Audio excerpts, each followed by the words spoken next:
Indonesia has passed a military procurement budget to purchase 42 J-10CE aircraft. According to China, a discount has been offered, and the aircraft will be further upgraded. When French President Macron visited Indonesia earlier, Indonesia also reached an intention to purchase Rafale fighters from France. I believe this is a great opportunity for a single country to equip itself with both Chinese and Western advanced weapons, allowing the customer to compare them and determine the future pattern of the arms market. Many people may not understand why Indonesia does not directly procure U.S. aircraft such as the F-15, F-16 variants, or F-35, and instead opts for French fighters. This is easy to understand. Purchasing U.S. weapons requires signing a series of restrictive clauses, and Islamic countries generally distrust the U.S. Pakistan, as a long-term U.S. ally in counterterrorism, has its F-16s prohibited from engaging in combat against India, with the aircraft directly locked. Qatar provides the U.S. with a massive military base, hosting tens of thousands of U.S. troops, and all its equipment is American-made. However, when Israel bombed Qatar, the U.S. base turned a deaf ear, and U.S. equipment completely failed, unable to detect Israeli aircraft. For a regional power like Indonesia to take a step toward global influence, it must follow Brazil's example and say no to the U.S. In the U.S. worldview, it leads the world. China and Russia are competitors. Israel and the Five Eyes nations are core allies. Europe is a senior servant. Japan and South Korea are junior servants, and India is a watchdog. There is no place for regional powers like Indonesia or Brazil. Even as regional powers, in the U.S. view, they must obey U.S. directives like India, serving the U.S. unilaterally, or face humiliation and sanctions. In contrast, in the New World Order envisioned by China, ASEAN is a core trade partner with significant importance. BRICS is an equal institution countering the G7. Russia and Pakistan are reliable military partners. Middle Eastern and other Islamic countries are trustworthy friends. And South Africa and Brazil are core pillars in negotiations representing the global South and developed nations' common interests.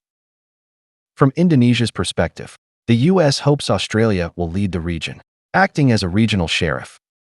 However, Australia, with a population of only 26 million, gives Indonesia no reason to follow U.S. arrangements in regional affairs. Moreover, Western countries have long engaged in colonial plundering of Indonesia, earning little trust. Cooperation between nations must consider practical interests. Empty talk cannot form stable partnerships. Non-white countries have historically not been trusted by the U.S. Japan and South Korea have served the U.S. for decades, yet still fail to earn basic respect. Trump even forgot the name of Japan's prime minister, calling him Mr. Japan. In the 1980s, the U.S., alongside European allies, brutally suppressed Japan, forcing it to sign the Plaza Accord and the U.S.-Japan Semiconductor Agreement, ending Japan's era of glory. In trade negotiations with Japan and South Korea, the U.S. offered no room for bargaining, imposing billions of dollars in investment mandates in the U.S., with non-compliance leading to punishment. Modi, in his 11 years in power, has acted as a watchdog for the U.S., bringing threats from China, Pakistan, and Bangladesh, facing repeated humiliations, and losing significant national interests. Yet, because Modi did not immediately accept Trump's trade extortion, Trump publicly humiliated Modi and India on global stages, with subordinates like Bannon and Vance joining in. Such humiliation leaves India's status lower than that of a watchdog. As in Western countries, dogs are family members and cannot be mistreated. China is now leading global South countries to unite and compete for influence in international affairs. Western nations, especially the U.S., rely on financial and technological hegemony and leadership in international institutions to set development barriers for developing countries, acting as parasites for too long. This era must end. With China's vast high-quality human resources, strong military, advanced technology, and status as the world's factory, the U.S. is rapidly declining in reality. Major regional powers like Indonesia and Brazil have no reason not to act, actively promoting a new order and becoming influential players in the international system. Their goal is to sit at the table, not to be on the menu. The US has no right to decide their fate. However, Indonesia must act cautiously, as this is a major strategic shift for the nation. Brazil has been the most resolute, firmly saying no to the US and deepening cooperation with China. Indonesia has also strengthened economic ties with China through projects like the Jakarta-Bandung high-speed railway and the China-ASEAN consultation mechanism. In military affairs, it seeks a gradual shift, deciding procurement based on actual test results, which China welcomes. If Chinese weapons perform worse than Western ones, there is no need to peddle them globally and damage national image. We are willing to compete fairly with any Western product, letting performance speak.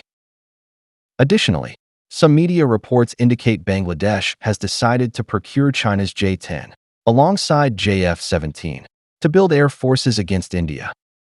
The news is credible, but no confirmed agreement has been signed. I believe the Chinese government could consider Bangladesh's situation and offer sufficient discounts.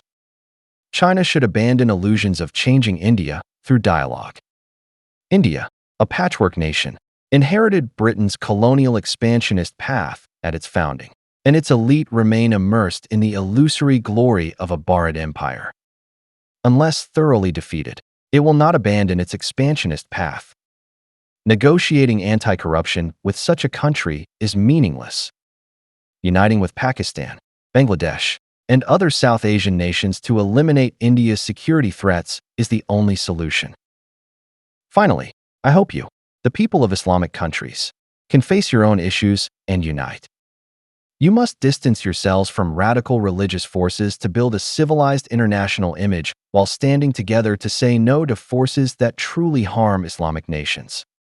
Every cent you pay to the US for protection money becomes a bullet fired at your kin. I rarely comment on Islamic countries' religious affairs, but to some extent, I believe Southeast Asian nations like Malaysia, Indonesia, and pre-Erdogan Turkey represent relatively modern political systems. The religious reformation of Christian countries was a key factor in their rise.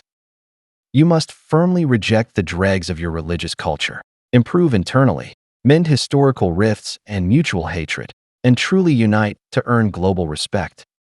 This road to revival is difficult, but progress is evident with the Saudi-Pakistan alliance, Bangladesh's awakening, and advancements in Indonesia and Malaysia. Everything is moving in a positive direction. Chinese people are eager to see you play a significant role in international affairs, jointly dismantling the US-led unipolar world.